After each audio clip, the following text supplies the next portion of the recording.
Good morning, everyone.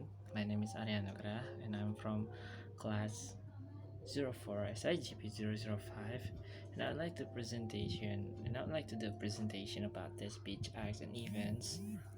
So this is my presentation. As you can see, me and my group was presented in front of you guys before this, and for the Mr. Tito also. So let's go to the overview. The first we got speech acts, the second we got habit, the third we got velocity and condition, the fourth we got performative hypothesis, classification and speech, and the last one is direct and indirect. So without any further ado, let's go. The first one we got to do is what is speech acts as the actions performed by speakers when they speak. These actions can include making statements, asking questions, giving commands, making promises, or making apologies. Speech acts are not just about conveying information, but also about performing a social function and achieving a communicative goal. So for the example, as you can see, a friend borrowed your favorite book and returned it in a damaged condition. So it was the scenario, and the speech act is apology because she or he fell, and the utterance is I'm really sorry about what happened to your book. It got damaged while it was in my possession. Well, it was genuinely an accident. So let's do the IVIT. IVIT stands for illocutionary force indicating device. It's a concept related to speech, acts, and pragmatics, and IVIT is a linguistic element or feature within a sentence that signals the illocutionary force or the intended speech act and of the utterance. So the example is, would you mind closing the window? So the IVIT is, would you mind? Next one, we got velocity condition. There are three types.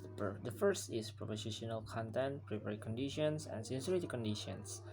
For the propositional content, the utterance must be true and appropriate in the given context. Example, situation. Two friends are discussing plans for the weekend. Utterance, let's go hiking in the mountains tomorrow.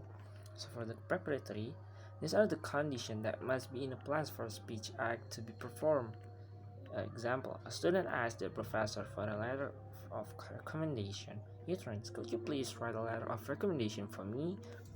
And the last one, we got sincerity conditions. The speaker must sincerely intend to perform the speech act as expressed. The situation, a person apologizes for accidentally bumping into someone in a crowded room. I'm really sorry for bumping into you. It was same as the previous one. It was literally accident. So it was not genuinely fault. After that, we got performative hypothesis. So in this example, the officiant's utterance is a performative utterance. By saying, I now pronounce you husband and wife, the officiant is not merely describing the stage of marriage, they're actually performing the action of marrying the two individuals. For this performative utterance to be successful, certain conditions must be met, such as the appropriate context of a wedding ceremony, the authority of the officiant to perform marriage, and the mutual consent of the individuals to be married.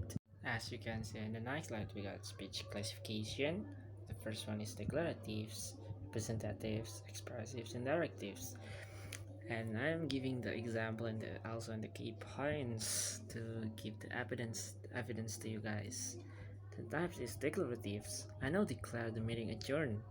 Key points include declarations, pronouncements, or verdicts. The next one is representative.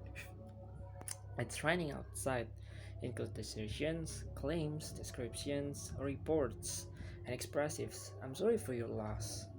Or you can say, I'm sorry for your loss. So lower your voice, lower your tone. Include apologies, congratulations, thanks, or condolences. Directives. Please pass the salt. Include requests, commands, invitation, or suggestions. And then the next we get direct and indirect speech. So for the direct speech, acts convey the speaker's intention explicitly and directly. The elocutionary force match the surface meaning of the utterance. Examples of direct speech acts include assertions, questions, commands, and requests where the intended meaning is clear and unambiguous. For instance, saying, please close the window directly conveys the speaker's request for someone to close the window. And for the indirect speech acts convey the speaker's intention implicitly. relying on context, shared knowledge, and conversational implication.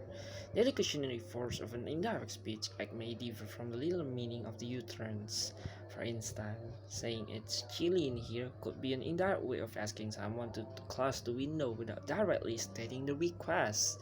So it's a pragmatic meaning, guys. And for the conclusion, in conclusion, Churchill's examination of speech acts and events illuminates the multifaceted nature of language used in communication. By considering the interaction between linguistic form, contextual factors, and social dynamics, Hill provides valuable insights into how language functions as a tool for action, negotiation, and social interaction in diverse communicative contexts. And that's all for me. I hope I shall be beneficial for all of you. And thank you for listening for my material. Is it fun? Is it exciting to learn about the speech acts and events? Uh, Beside that, if you want to learn about any others, is Georgial or any other pragmatic experts is really exciting and it's really interesting. So I highly recommend it you when you want to read the things and then you acknowledge your acknowledgement. And thank you. That's all from me. Wassalamualaikum warahmatullahi wabarakatuh, guys.